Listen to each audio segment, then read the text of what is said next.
Wassalatu wassalamu ala asyrafil anbiya'i wal mursalin nabiyuna wa maulana Muhammadin wa ala alihi wa sahbihi ajma'in.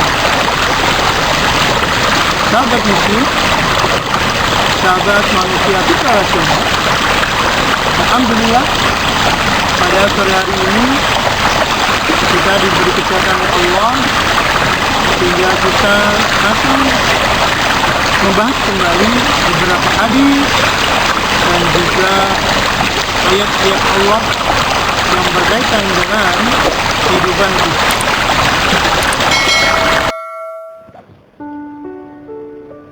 Ternyata bukan kebetulan bahwa nama kota Wuhan mirip dengan nama penyakit akhir zaman yang sudah dinubuatkan oleh Nabi kita Muhammad Shallallahu Alaihi Wasallam, yaitu penyakit al-wahn. Secara bahasa, wahan atau wahana artinya lemah. Selain di hadis, istilah wahan atau wahan juga didokumentasikan di dalam Al-Quran, di antaranya dalam surah Al-Maryam ayat yang ke-4, di mana tentang curhatan Nabi Zakaria kepada Allah Subhanahu wa Ta'ala. Qala Rabbi inni wahana al-'azmu minni. Ya Rabbku, sesungguhnya aku telah lemah. Di ayat yang lain juga Allah mendokumentasikan, yaitu pada surat Luqman ayat yang ke-14, wahnan ala wahni, artinya lemah, yang semakin lemah. Ini menceritakan tentang kondisi seorang ibu yang lagi hamil. Yang ketiga juga terdapat dalam surah Ali Imran ayat yang ke-146, di mana menceritakan atau mencurhatkan tentang lemahnya menghadapi bencana perang. Fama wahanu lima asabahum fi sabilillah, maka mereka tidak menjadi lemah.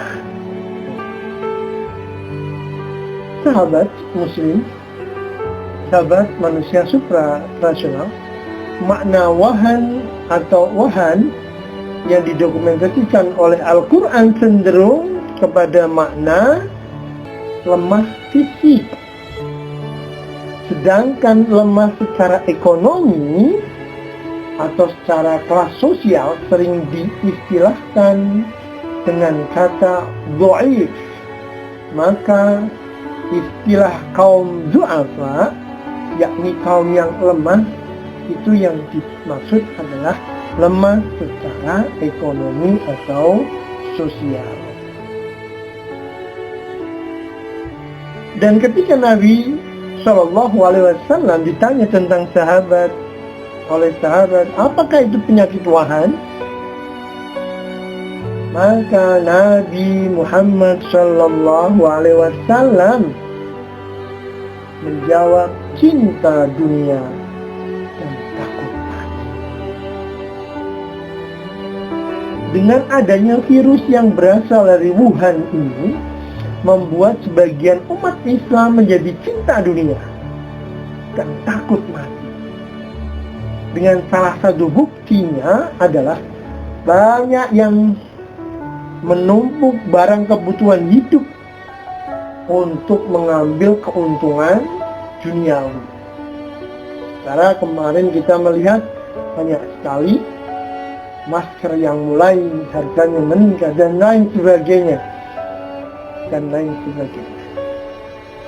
Dan di antara ketakutan orang-orang akan datangnya kematian, ternyata masih banyak orang yang mencari keuntungan duniawi. Nah, inilah salah satu makna al-wahn, cinta dunia, takut mati.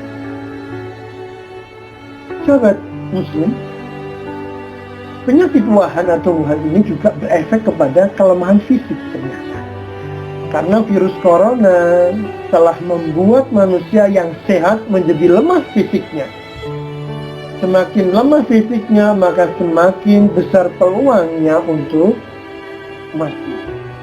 Sehingga otomatis manusia menjadi takut virus corona, takut sakit, takut antibodi, agak nggak bisa melawan, dan akhirnya takut mati. Selain itu, salah satu ketakutan yang ada hari ini adalah takut apabila betul-betul di lockdown. Sehingga kesenangan duniawi semakin berkurang. Mencari nafkah semakin susah, padahal harga-harga semakin tinggi. Akhirnya terjadi kerusuhan di medsos. Antara lain ada yang pro dan kontra mengenai lockdown ketentuan dari pemerintah. Dan semua kerusuhan yang ada di dunia online ini kita mohonkan jangan sampai realitanya di dunia offline ya. Jamaah sahabat yang baik yang dimuliakan Allah, mari kita belajar dari Nabi Yunus alaihi salatu wassalam ketika beliau sempat di lockdown oleh Allah subhanahu wa ta'ala di dalam perut ikan paus. Sehingga wajar bila fisik Nabi Yunus saat itu menjadi sangat lemah, wahan, tanpa makan, tanpa minum, tanpa bicara, kemungkinan besar sesak nafas sebab kekurangan oksigen. Dan kemungkinan besar sesak nafas sebab kekurangan oksigen. Nabi Yunus bukan sekedar di lockdown dalam sebuah kota atau negara, tapi beliau di lockdown dalam perut ikan paus, di dalam kegelapan, dan tentunya di dalam lautan. Nabi Yunus benar-benar sendirian tanpa ada satupun manusia yang bisa diajaknya berbicara atau meminta tolong. Sehingga bingung karena tidak ada gambaran solusi sedikitpun untuk mencari jalan celah keluar dari perut ikan tersebut. Bahkan mentok betul-betul secara logika maupun secara fisiknya. Tapi ternyata Nabi Yunus alaihissalam segera sadar diri kepada Allah, sampai kenapa Allah itu sampai melockdown dirinya dan bahkan ditaruh di sebuah perut ikan paus. Kalaulah menggunakan kecerdasan IQ, pasti tidak akan sampai. Makanya beliau menggunakan kecerdasan emosional dan spiritualnya. Itu yang dilakukan oleh Nabi Yunus alaihissalam. Baik, sahabat muslim yang baik, yang dicintai oleh Allah subhanahu wa ta'ala, sahabat manusia suprarasional, mari kita cerna dan sadari perjalanan proses Nabi Yunus alaihi salatu wassalam sebelum, ketika, dan hingga berhasil keluar dari lockdown dalam perut ikan paus. Yang pertama, diawali dari kemarahan Nabi Yunus kepada kaumnya yang sulit diajak untuk beriman kepada Allah. Yang kedua, Nabi Yunus mengancam kaumnya akan diberi azab bila tidak beriman juga. Yang ketiga, Nabi Yunus lari dari kenyataan hidup dalam keadaan marah, pergi naik kapal yang penuh dengan penumpang. Yang keempat, di perjalanan ternyata terjadilah sebuah badai dan kapal harus mengurangi jumlah penumpang, dan Nabi Yunuslah yang terpilih untuk menjadi yang dibuang ke lautan. Yang kelima, Nabi Yunus ditelan oleh ikan paus. Yang keenam, Nabi Yunus akhirnya sadar diri bahwa dia sudah berbuat salah karena tidak bersabar, tapi malah marah dan menyalahkan kaumnya. Yang ketujuh, lalu dengan kesadaran itu Nabi Yunus bertaubat dengan kalimat La ilaha illa anta subhanaka inni kuntu minadz zalimin. La ilaha illa anta subhanaka inni kuntu minadz zalimin, yang artinya tidak ada Tuhan kecuali Engkau, Maha suci Engkau, sesungguhnya aku termasuk orang-orang yang zalim. Sahabat muslim yang baik yang dicintai Allah, kalimat taubat Nabi Yunus ini langsung mengundang Rahman dan Rahim Allah, sehingga selamatlah beliau dari cengkraman lockdown di dalam perut ikan paus. Mari kita maknai secara mendalam tentang kalimat taubat ini. Kita berobat dengan taubat. Yang pertama, la ilaha illa anta, tidak ada Tuhan kecuali Engkau. Ternyata penyakit masih banyak orang yang menuhankan uang, harta, jabatan, jempol, like, love, followers, ilmu, khayalan dan sebagainya. Tobat, ya Allah, saya sadar sepenuhnya mulai hari ini bahwa hanya Engkau Tuhan saya.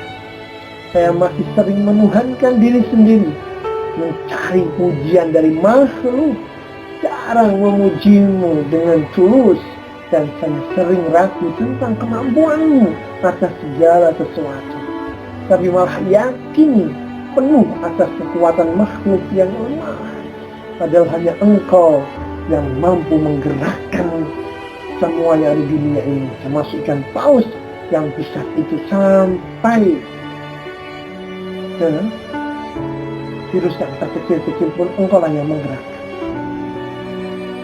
Yang kedua, subhanaka, maha suci Engkau.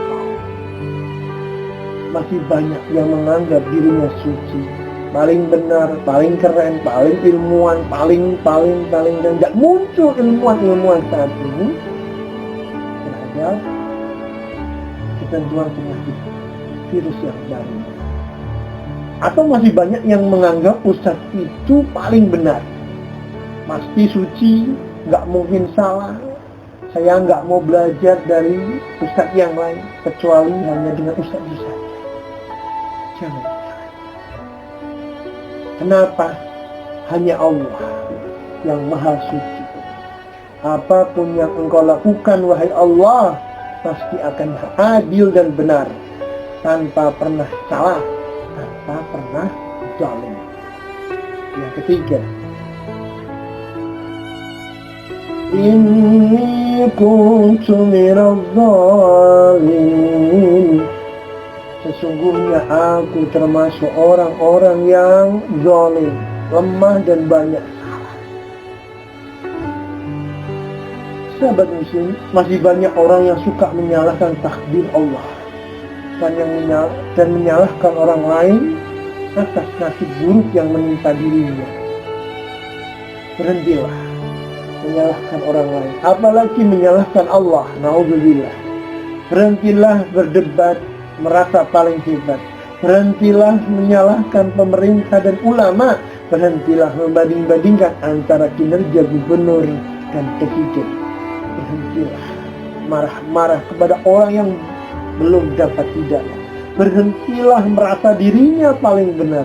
Berhentilah lari dari kenyataan dan perbanyaklah introspeksi, muhasabah, pengakuan akan kelemahan dan kesalahan diri kita kepada Allah Subhanahu wa Ta'ala. Maka berbanyaklah zikir Nabi Yunus ini, bukan hanya sekedar dibaca, tapi betul-betul dipahami dan dihayati. Kenapa? Karena cara bertobat kepada Allah itulah kita bisa mendapatkan obat dari Allah Subhanahu wa Ta'ala dengan melalui zikir Nabi Yunus tadi. La ilaha illa anta subhanaka inni kuntu minadz zalimin. Dengan mental mengurangi cinta kepada dunia sehingga takut mati, tapi justru menambah cinta kepada Allah, sehingga rindu jannahnya Allah yang dipenuhi, jannahnya Allah yang dipenuhi dengan kegembiraan dan kelezatan.